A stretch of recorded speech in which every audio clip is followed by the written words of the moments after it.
नमस्कार साथियों, आज के इस शॉर्ट वीडियो में हम लोग समझेंगे भ्रांतियां यानी वैकल्पिक अवधारणाएं या त्रुटियां अधिगम में कैसे महत्वपूर्ण भूमिका निभाती है।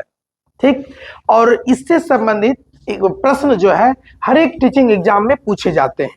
ठीक है, अब देखिएगा, भ्रांतियां मतलब होता है कंफ्यूजन, ठीक है, मिसकॉन्सेप्शन। जैसे अभी समझते हैं कि जब छोटे बच्चे को आप वाष्पीकरण पढ़ाएंगे तो कहेंगे कि किसी पात्र में जल है, उसको गर्म करेंगे तो धीरे धीरे पानी उस बर्तन से गायब हो जाएगा।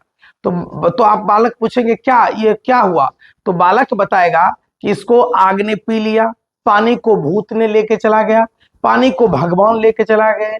इस तरह से बहुत सारे वैकल्पिक अवधारणाएं बालकों के मन में आएगा, वो आपको बताएंगे। तो ये उनकी क्या है, कंफ्यूजन है। क्योंकि छोटे बच्चे वाष्पीकरण की अवधारणा को उस उम्र में नहीं समझ पाते हैं।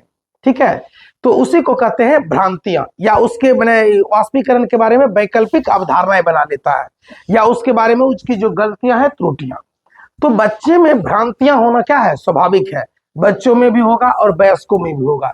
जैसे देखिएगा, वयस्क से एक बार एक मीडिया वाला एक व्यक्ति से पूछ रहा था कि भूकंप आया था तो आप क्या कर रहे थे, तो वह कह रहा था कि हम गाछ छांट रहे थे।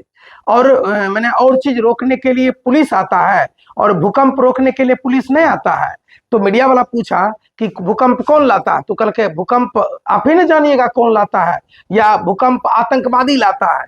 तो उसकी जो भूकंप के बारे में वैकल्पिक अवधारणाएं थे, उनकी जो भ्रांतियां थे, उसको उन्होंने प्रकट किया। तो यह जरूरी नहीं है कि यह केवल बच्चों में होगा या वयस्कों में होगा।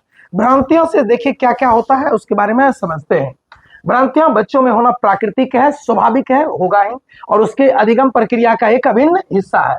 अवधारणाओं के बारे में बच्चा को जो भोली यानी सहज समझ है, उसी को कहते हैं भ्रांतियां या वैकल्पिक अवधारणाएं या त्रुटियां। ठीक है, बच्चों और वयस्कों में वैकल्पिक संकल्पना और भ्रांतियों का गठन स्वाभाविक है, जो कि अभी हम समझाए थे। त्रुटियां अधिगम की प्रक्रिया का एक अभिन्न अंग है। अगर बच्चा गलतियां करता है तो इससे अध्यापक को बच्चे के सोच को समझने में मदद मिलता है। यानी बच्चा जहां गलतियां कर रहा है, त्रुटियां कर रहा है, आप उसको उस क्षेत्र को पहचान करके आप उसको बेहतर ढंग से पढ़ा सकते हैं। यानी बच्चों के सोच को समझने में मदद मिलता है, यानी बच्चों के सोच की अंतर्दृष्टि को समझने में मदद मिलता है। इसलिए बच्चों की गलतियां यानी त्रुटियां या भ्रांतियों को कक्ष में संसाधन के रूप में उपयोग करना चाहिए। ठीक है, उसको ध्यान में रखकर आगे बच्चों को पढ़ाना चाहिए। त्रुटियां अध्यापकों को छात्रों की सोच समझने का अवसर देती है। त्रुटियां अधिगम प्रक्रिया का सहज हिस्सा है। हर हाल में बच्चा है या वयस्क है, किसी भी उम्र में कोई भी व्यक्ति गलतियां कर सकता है या भ्रांतियों में हो सकता है। ठीक है।